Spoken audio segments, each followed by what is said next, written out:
O Ricardo estava contando que ele foi ao show do Léo Lins. Esse está lascado. Olha que ponto o Brasil chegou. Para você ver um stand-up, para você ver uma apresentação de comédia, o que você teve que passar, Ricardo Rosso? Conta aí para a gente. Pavinato, acho que nós que estamos aqui no dia a dia, você em especial, que é o cara que fala e sofre muito na pele perseguição, assim como outras lideranças da direita no Brasil afora que já vivenciaram isso, mas está chegando para o cidadão comum. Aí eu fui domingo com um amigo no show do Léo Lins. Show muito bacana e tal. E na entrada, o que me surpreendeu e surpreendeu a todos que estavam lá, o show estava lotado, foi que a produção do Léo Lins pediu para colocar, se o alemão puder colocar, até passei a foto para ele, pediu para colocar todos os celulares nesse saco preto aí, ó. Esse aí é o celular do Dr. Danilo, que estava comigo, foi quem me convidou. Coloca o celular, lacra o celular, e é óbvio que isso não por causa do Léo Lins. Ele explicou lá que, enfim, recentemente teve uma jornalista de um determinado jornal desses grandes aí, que foi no show infiltrada só para filmar trechos do show dele e prejudicar ele nas ações que ele já tem aí, dezenas de ações judiciais que ele tomou. Recentemente foi condenado a 8 anos de prisão, um negócio absurdo, por piada. Então, por precaução dele, ele pediu para colocar lá. E aí todo mundo que estava no show, pessoas comuns, os cidadãos do dia a dia, talvez alguns de vocês, dos nossos ouvintes, assinantes da Oeste, estivesse lá, sentiu na pele a censura que a gente fala aqui do dia inteiro. Real, ela chegou na vida do cidadão comum. Para você ver um show de comédia, você tem que colocar o seu celular no saco preto, lacrar e assistir o show, porque agora você não pode mais. Todo mundo querendo tirar foto, compartilhar e tal, enfim. Triste, ele ficou triste falando, deu o depoimento dele. Realmente o show foi do jeito do Léo Lins. Bom que o pessoal lacrou o celular mesmo. Eu não consigo prestar mas atenção no Léo Lins, eu não consigo prestar atenção. Aqueles olhos, claro, que me tiram toda a concentração. E o show foi bom? Faz a propaganda do show do Léo Lins. Foi ótimo, o show do Léo Lins, vale a pena. Para quem gosta, ele tem um humor diferente. Para quem gosta do humor do Léo Lins, vale a pena, o show foi fantástico. Estava lotada a sala, imagina por onde ele está passando, o show está sendo lotado, foi muito bom. Uma pena que o cidadão tem que viver essa censura direta. Chegou no dia a dia do cidadão, Pavinato. Não está mais só em você, não está mais só em outros grandes líderes brasileiros da direita, está no cidadão comum no dia a dia. Ainda é um pouco mais complexa. Eu vou falar, eu não acho que o Lula, apesar do Lula falar muita bobagem, o movimento que eu estou vendo é que ele virou o bobo da corte do Xi Jinping.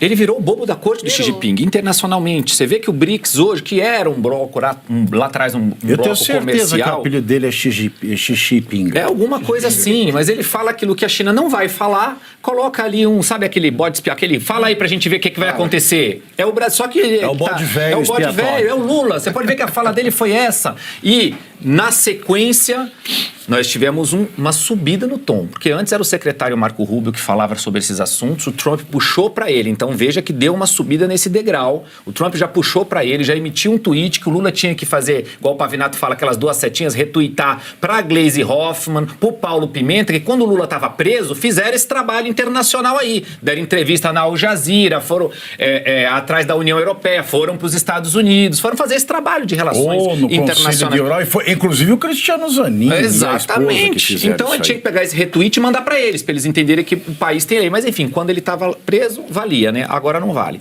O Trump puxou para ele a defesa do presidente Jair Bolsonaro e vale dizer que o que está acontecendo no Brasil hoje não é uma coisa só que o pessoal que é bolsonarista ou que é de direita fala, não. Porque quando a pesquisa mostra que 66% dos brasileiros não querem que o Lula seja candidato à reeleição, sai da bolha bolsonarista. Tem eleitor do Lula que não quer o Lula como candidato. Então está percebendo que alguma coisa está indo por água abaixo, ou todas as coisas estão indo por água abaixo. E me preocupa um pouco o Lula fazer esse papel de palhaço do Xi Jinping quando ele faz essas declarações aí nos BRICS, que os BRICS virou um grupelho anti-americanista. É isso que está acontecendo hoje. Aquela galera Irã, Rússia que está juntinho com a China, fazendo a vontade do Xi Jinping, enquanto Xi Jinping e o Trump estão ali, porque são as potências que realmente se conversam, que realmente importam nesse tabuleiro todo. Apesar do Brasil ser a 9ª economia do mundo. Nós somos uma grande nação governada por um bobo da corte que está sendo manipulado pelo Xi Jinping, literalmente. É por isso que ele fala essas bobagens, porque ele acha que ele tem aqui por trás o parceiro comunista dele, que é a China. E isso é um perigo para a gente imenso. Para o povo brasileiro, né? Que era eu acho lamentável, né? A pessoa ter a titulação que tem direito e fazer comentário em debate, que é o Zé Eduardo Cardoso. Sim. Quando ele era AGU da Dilma, ele defendeu a Dilma no processo de impeachment. Mas o processo de impeachment ainda tem a desculpa de ser um processo político. Então, você... Mas só para complementar, eu acho ainda um degrau pior a AGU defender a Janja. que não tem cargo, né? Apresenta a defesa Janja em ação que questiona gastos de viagem. A AGU defender a Janja por qual motivo? O Alexandre de Moraes até vai lá numa interpretação mais a fundo, faz parte de um dos poderes, grosseiramente aqui. Grosseiramente. Acho que o Pavinato pode falar com propriedade. Mas a Janja, por quê? Não, isso... Por que a AGU defende a Janja? Não, Eu tenho que pagar a conta da defesa da Janja que está gastando o meu dinheiro. Esta ação eu ganhei, tá? E a AGU não recorreu. É mais uma vergonha do Bessias. Porque eu xingava tanto, bicho, mas na petição eu perdi a paciência. Mas eu falei tanto nome pro Bessias que o último que passou pela minha cabeça foi inteligente e honesto, pra vocês terem noção.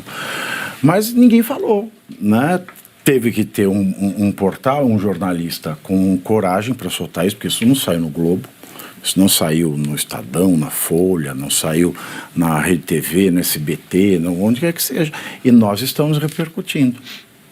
Porque ninguém tem coragem de falar, porque o Lula criou um departamento na AGU para processar quem fala esse tipo de coisa. Para quem faz esse tipo de pergunta, o que é que eles foram fazer lá?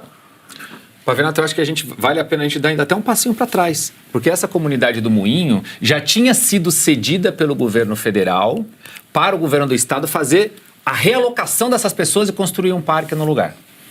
Aí já teve um movimento que foi organizado, aí dizem aí, pelo próprio PCC, de impedir a polícia de entrar lá, que gerou uma baita de uma mídia. Toda a mídia foi para cima. Depois disso, o Lula entrou na história. Então agora ele já teve lá fazendo entrega do que ainda nem aconteceu, dizendo que ia dar 250 mil para as pessoas saírem de lá, foi recebido na casa onde já foi encontrada drogas pelo PCC, membros do governo... Encontrado não, era armazenado. Era um armazém de tóxico. Membros do governo atual transitam tranquilamente, inclusive sem capacete, por comunidades do Rio de Janeiro, que é controlada pelo Comando Vermelho, inclusive. E reconhece que não está de capacete porque aqui vigora a lei do tráfico. Exatamente. Aí cadê a soberania da lei? Respeita a lei do tráfico, mas não respeita necessariamente a nossa, a lei do Estado brasileiro em vigor. Então, para nada disso, gente. O que você achou da atuação da Janja? Da Janja? Eu, na verdade, até me confundi, porque o símbolo do eleitor do PT nas redes sociais é um burro.